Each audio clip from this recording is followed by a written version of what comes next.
Amigas y amigos de Cinéfilos en Apuros, bienvenidos sean, yo soy Elías Leonardo. Seguimos explorando películas que nos trajo el Festival Internacional de Cine de Horror Macabro en su edición 23, una película dirigida por Raymond Wood que nos cuenta la historia de Bowie, una joven actriz protagonista de películas de terror que recién ha terminado su último filme, que es sobre una chica asediada por un payaso asesino. Regresa a su vida cotidiana, a la vida normal, cuando se ve en peligro precisamente por un fan que, fuera de sus cabales, decide secuestrarla en su propia casa con el objetivo de recrear uno de los homicidios o uno de los asesinatos que ocurren en la ficción que ella ha protagonizado. ¿Por dónde desmenuzar? ¿Por dónde entrarle? Pues vamos por partes. Estamos habituados y acostumbrados, para mal, que a la cartelera comercial desde hace por lo menos 4 años para acá, de estar recibiendo películas de terror, sobre todo norteamericanas, gringas, muy malas. Muy malas no solamente en cuanto a la confección, sino incluso en las mismas historias. De hecho, a veces las historias o la anécdota donde gira la trama se olvidan. Es lo que menos les importa incluso a varias de estas producciones. Se concentran mucho en el efecto especial, en el efecto sonoro o auditivo, en aras de hacerle creer a la gente que los están espantando y los están asustando. Muchas de esas películas en tonos demasiado oscuros, demasiado negros, para seguir jugando con la idea de que el terror es oscuridad, de que el terror es noche, en fin.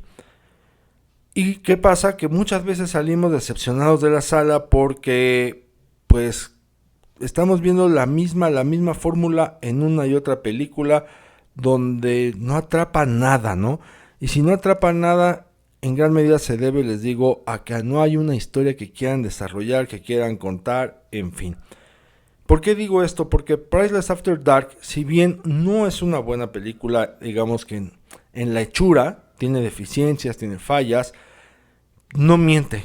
Es una película muy honesta que desde un principio nos hace ver y nos hace saber que vamos a ver algo de bajo presupuesto, que vamos a ver algo que tiene muy pocos recursos al alcance, a diferencia de grandes producciones, entiéndase por ejemplo efectos especiales, efectos sonoros, grandes elementos y fastuosos como puestas en la puesta en escena. Todo eso no lo vamos a ver. Entonces desde ahí la película no nos miente ni nos va a engañar. Por el otro lado también nos dice, bueno, sí, vamos a ver este suspenso que se genera a partir de un ente, una entidad, en este caso de un fan que quiere atormentar y quiere espantar a nuestra protagonista, ¿no? Pero aquí lo interesante de la historia no es precisamente eso. O sea, eso puede ser una buena excusa y un buen pretexto, sino otros miedos y otros horrores que nos está soltando la película, y es donde cobra un valor relevante, ¿no? Es decir, esas deficiencias que puede tener en el aspecto visual, en las cualidades técnicas de generar el miedo en el espectador, que no es el susto por el susto, sino el miedo por el espectador, se compensan con algunos elementos que trae la historia de la protagonista, que en este caso es Bowie, una actriz que ha terminado una película y que de repente se ve acechada por un fan que quiere recrear un asesinato que ve en la ficción. Diciendo esto, pues vamos al siguiente punto. De estos miedos que asoma la película a través de su protagonista de Bowie, que es interpretada por Jenna Kennel, quien ha protagonizado la saga de Terrifier. De hecho, la ficción que termina en Priceless After Dark es una alusión a Terrifier, precisamente, ¿no? Entonces, digamos que la actriz juega con este papel meta, de la metaficción, consigo misma. Es, les digo, una actriz de películas de terror, termina su rodaje, vuelve a casa y dice, wow, ¿qué voy a hacer? Y en ese ¿qué voy a hacer? Hay dos miedos que asoma la película, que asoma Bowie. El primero de ellos es con relación a qué pasa con estas actrices que terminan siendo relegadas, marginadas, poco vistas, poco tomadas en cuenta, apreciadas con muy poca seriedad porque se dedican a hacer cine de género, en este caso, terror. Y esto lo matiza el director Raymond Wood con un contraste muy peculiar, que es el de la pareja de Bowie en esta ficción, que es una actriz, pero que aparece en películas de superhéroes. Entonces, vamos viendo cómo existe esa disparidad, esa diferencia de trato y que se muestra en la contratación o no de estas actrices para tener trabajo en producciones cinematográficas. Y entonces el personaje de Bowie, pues llega un momento en que lo transmite, se siente menos, se siente como maltratada, ninguneada, peluceada por una industria que no quiere voltearla a ver nada más porque hace películas de género, cuando quizá ella siente que tiene talento o potencial para dar el salto a otras producciones. En este caso, ¿por qué no? A las producciones de superhéroes, que tampoco es que reclamen o exijan cualidades o talentos artísticos, en este caso actorales, para poder salir en pantalla. Ahí sobre la mesa pone precisamente el director este tema de cómo las actrices de género, o sea, que participan en películas de terror, thriller, horror, suelen ser mal vistas, ¿no? Las famosas Scream Girls, y encasilladas y a lo mejor no encuentran la posibilidad de incursionar en otras posibilidades dentro de la industria cinematográfica para desarrollar sus talentos actorales. Y aquí lo hace muy puntualmente el director con una cuestión. Vemos esta marcada diferencia y este marcado miedo, temor al qué va a pasar mañana, será esta mi vida, mi carrera, de Bowie con un exterior. Esta situación va a quedar matizada de día en un exterior, ¿no? Ahí vemos uno de esos temores. Y el otro ya ocurre en un interior, y vamos a ese otro. Si bien es un fan que pierde la cordura, pierde la cabeza y considera y se toma el atrevimiento de asumir que posee un derecho de secuestrar a la actriz en su propia casa para recrear el final de la película que acaba de ver, la cosa no para ahí. De hecho, es una buena excusa, es un buen planteamiento como para entrar a otros terrenos que la misma Bowie va descubriendo en cuanto enfrenta a este agresor. ¿Y qué es lo que nos está mostrando de fondo el director? Pues algo que también ha estado perdiendo los estribos últimamente, que es el límite, ¿no? Hasta dónde el fan puede cruzar o no la barrera con la figura que idealiza, ya sea una actriz, ya sea un cantante, ya sea un escritor, un futbolista, un deportista, como sea, ¿no? En este caso es con una estrella vilipendiada, ninguneada por la gran industria de películas de terror. ¿Hasta qué punto? ¿Hasta dónde es el límite? ¿No?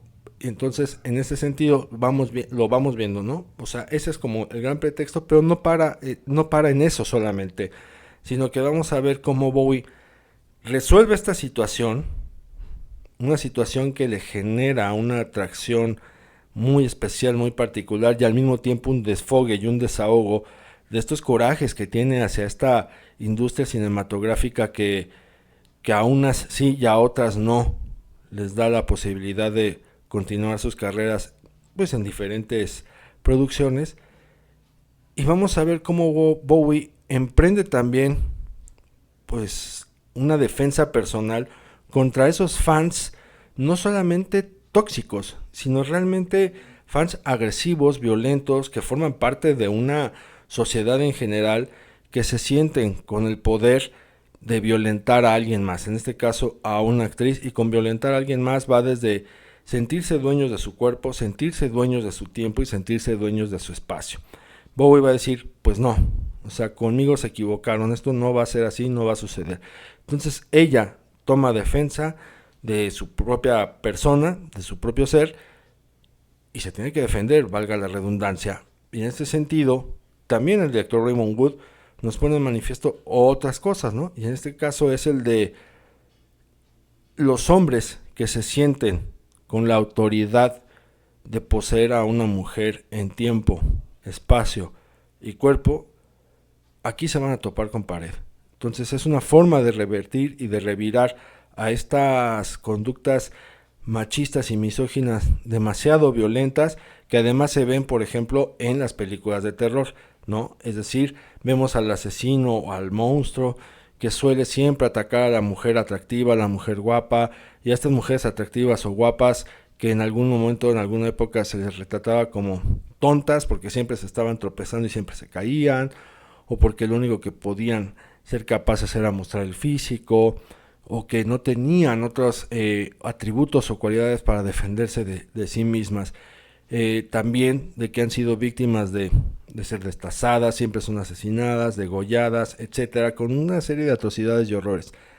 Y acá el director cambia ese orden en las cosas de cómo se le trata a la mujer en las películas de horror y dota a Bowie, a Jenna Kennedy, la protagonista, de esa fuerza, de esa también defensa un poco moral de lo que son las mujeres dentro del cine de género, dentro del cine de horror, de que no tienen por qué ser maltratadas, ultrajadas, vejadas, ni descuartizadas por nadie más, y mucho menos por hombres que se sienten dueños de sí mismos, de estas personas.